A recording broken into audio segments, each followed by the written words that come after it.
بسم اللہ الرحمن الرحیم۔ السلام علیکم محترم ناظرین، بغیر وضو کے تسبیح پڑھنا جائز ہے یا نہیں، اور ذکر و اذکار کی فضیلت کے بارے میں جاننے کے لیے ویڈیو کو مکمل دیکھیے گا۔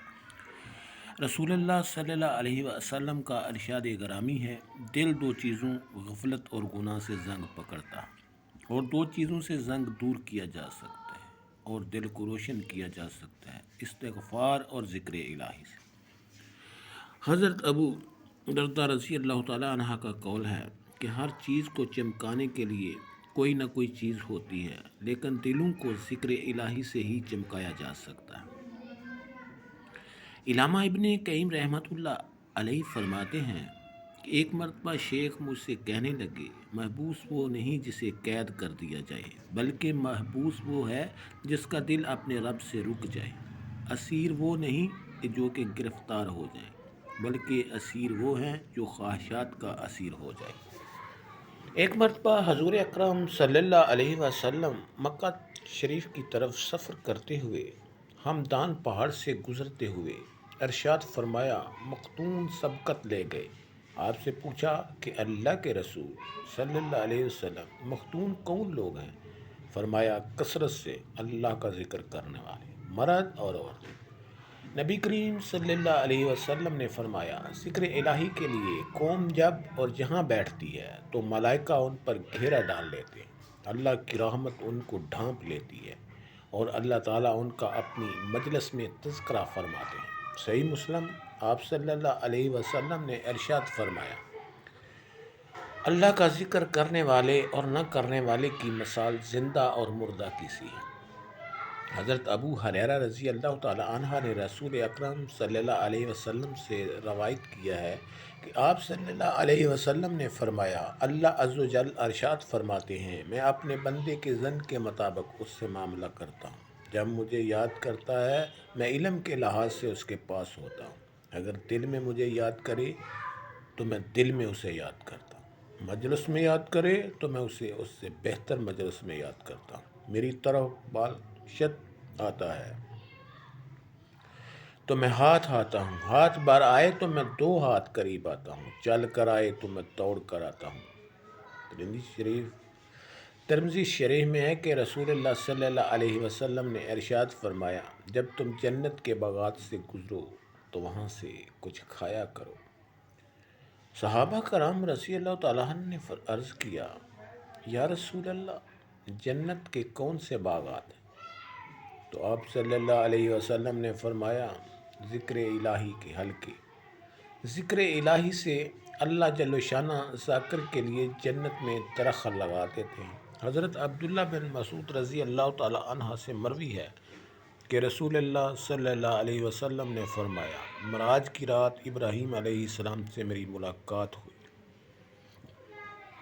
فرمانے لگے، اے محمد صلی اللہ علیہ وسلم، میری طرف سے اپنی امت کو سلام دینا اور کہنا، جنت کی زمین بھی نہایت اعلیٰ ہے، اس کا پانی بھی میٹھا ہے اور نمکین ہے، مگر وہ صاف میدان ہے اور اس کے پودے ہیں سبحان اللہ، الحمدللہ، لا الہ الا اللہ اکبر، اللہ اکبر۔ ذکر الہی سے جو نعام حاصل ہوتے ہیں وہ دیگر اعمال سے نہیں ہوتے۔ حضرت ابو ہریرہ رضی اللہ تعالیٰ عنہ سے مروی ہے کہ رسول اللہ صلی اللہ علیہ وسلم نے فرمایا، جو شخص 100 مرتبہ لا الہ الا اللہ وحدہ لا شریک لہ لہ الملک و لہ الحمد وہو علی کل شیء قدیر پڑھے، اسے 10 غلام آزاد کرنے کا ثواب ملتا ہے، 100 نیکیاں اس کے نامہ اعمال میں لکھ دی جاتی ہیں، اور صبح سے شام تک وہ شیطان کے شر سے محفوظ رہتا ہے، اور اس کے مال سے بڑھ کر کسی کا عمل افضل نہیں ہوتا، الا یہ کہ اس سے بڑھ کر کوئی عمل کرے۔ اور جو شخص دن میں 100 مرتبہ سبحان اللہ و بحمدہ ہی کہے، اس کے تمام گناہ معاف ہو جاتے ہیں، خواہ سمندر کی جاگ کے برابر ہوں۔ حضرت ابو موسیٰ رضی اللہ تعالیٰ عنہ سے روایت ہے کہ رسول اللہ صلی اللہ علیہ وسلم نے ارشاد فرمایا، اللہ تعالیٰ کا ذکر کرنے والے اور نہ کرنے والے کی مثال زندہ اور مردہ کی مثال ہے۔ عبداللہ بن بصر رضی اللہ تعالیٰ عنہ فرماتے ہیں ایک شخص نے عرض کیا، اللہ کے رسول صلی اللہ علیہ وسلم، احکام کی مجھ پر کثرت ہو چکی ہے، لہٰذا آپ صلی اللہ علیہ وسلم مجھے کوئی آسان سی چیز بتا دیں جس پر میں عمل کرتا رہوں۔ آپ صلی اللہ علیہ وسلم نے فرمایا، تیری زبان ہمیشہ اللہ کے ذکر سے تر رہنی چاہیے۔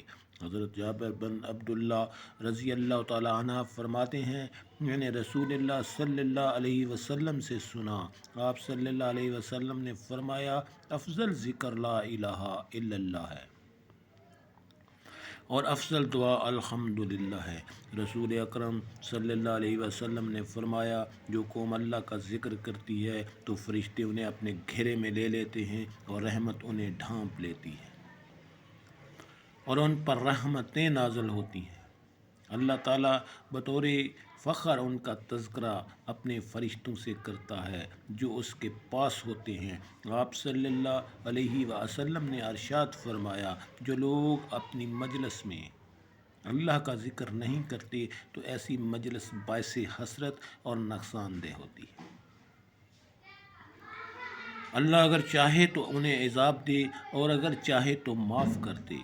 محترم ناظرین، کیا وضو کے بغیر تسبیح پڑھ سکتے ہیں یا تسبیح پڑھنے کے لیے وضو کرنا ضروری ہے؟ اسی طرح ایک اور سوال بھی کیا جاتا ہے کہ کیا بغیر وضو کے ہم تسبیح کو چھو سکتے ہیں، اسے ہاتھ میں پکڑ کر ذکر اذکار کر سکتے ہیں، یا تصحیحات ہاتھ میں پکڑنے کے لیے چھونے کے لیے وضو کا ہونا ضروری ہے؟ جیسے بغیر وضو کے تسبیح پڑھنا، ذکر و اذکار کرنا جائز ہے یا نہیں؟ سبحان اللہ والحمدللہ ولا الہ الا اللہ واللہ اکبر، استغفر اللہ، سبحان اللہ و بحمدہ، سبحان اللہ العظیم، اللہ کا ذکر کرنا، تسبیحات کرنا اور اسی طرح درود پاک پڑھنا۔ اللہ رب العالمین کی ہمارے اوپر یہ خاص رحمت ہے، اللہ تعالیٰ نے اپنا ذکر کرنے کے لیے آپ علیہ السلام پر درود و سلام پڑھنے کے لیے وضو کا ہونا یہ شرط نہیں رکھی۔ اللہ کی یہ خاص رحمت ہے کہ ہم بغیر وضو کے اللہ تعالیٰ کا ذکر کر سکتے ہیں، تسبیحات پڑھ سکتے ہیں، حمد و ثنا کر سکتے ہیں، درود و سلام پڑھ سکتے ہیں، یہ بالکل جائز ہے۔ اور اسی طرح تسبیح کو ہاتھ میں پکڑ کر ذکر و اذکار کرنا، تسبیحات پڑھنا، یہ بالکل جائز ہے۔ تسبیحات بغیر وضو کے پڑھنا، اس کے لیے بھی وضو کا ہونا ضروری نہیں ہے، البتہ ذکر و اذکار یا پھر اسی طرح درود و سلام یہ باوضو ہو کر پڑھنا افضل ہے، بہتر ہے، لیکن شرط نہیں ہے۔ بغیر وضو اللہ کا ذکر کرنا، حمد و ثنا کرنا، اسی طرح درود و سلام پڑھنا، یہ شرعاً بالکل جائز ہیں۔ بغیر وضو تسبیح پڑھ سکتے ہیں اور تسبیحات میں لے کر بھی پڑھنا جائز ہے۔ اگر کسی شخص پر غسل واجب ہو چکا ہو یا بے وضو ہو تو ایسی حالت میں بھی ذکر کیا جا سکتا ہے، اس میں شرعاً کوئی حرج نہیں، البتہ جنابت کی حالت میں قرآن پاک کی تلاوت نہیں کی جا سکتی، خاص زبانی ہو۔ ناظرین، اس کے ساتھ نماز کا اہتمام لازمی کریں، کیونکہ نماز پڑھنا ہر مسلمان مرد اور عورت پر فرض ہے۔ اللہ تعالیٰ ہم سب کو 5 وقت نماز ادا کرنے کی توفیق عطا فرمائے۔ مجھے امید ہے کہ آپ کو میری بات سمجھ آ گئی ہوگی۔ اللہ تعالیٰ ہم سب کو سمجھ کی توفیق عطا فرمائے۔